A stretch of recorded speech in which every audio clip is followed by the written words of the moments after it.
කෙල්ලෙක් විදියට මං හරි අමිහිරි සිද්ධිවලට මුහුණ දීපු කෙනෙක්. ඊටත් වඩා ආදරේම මිනිස්සුන්ගෙන් නොසෑහෙන්න ඉත්‍රිදීම් ඇති වෙච්ච කෙනෙක්.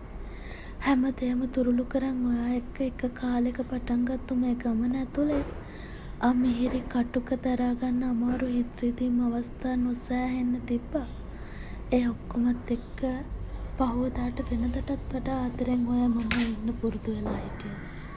කාලෙත් එක්ක අපි අතර තිබුණු සමහර පුරුදු ඇබ්බැහිකම් අපෙන්ම ගෙලිහෙන්න පටන් අරන් කියලා මේ ළඟකදී ඉඳන් මට දැනුණා. රණ්ඩු කරගත්තා, අරගල කරා. ඒත් ඒ කිසිම දවසක අර ඉස්සරම වගේ පහුවදාට අපි වෙනදටත් වඩා ආදරෙන් හිටියේ නෑ. එපා වීම, කලකිරීම මැද්දෙත් මගේ එකම සැනසීම, එකම නෙවීම ඔයාම වෙද්දී ඔයාගේ හැම ප්‍රශ්නකටම මාව එකම හේතුව වුණා. ඒ නිසා දෙපාරක් නොහිතම ඔයා මාව ඈත් කළා. දන්නවද? මම දරාගත්ත විදිය මටත් පුදුමයි. මැරුණේ නැති ටික විතරයි. ඔයාට ඕන වුණ අමුතු නිදහස විඳලා ඔයාටම ඇති වුණ දාට මම මේ තැනම ඉඳී.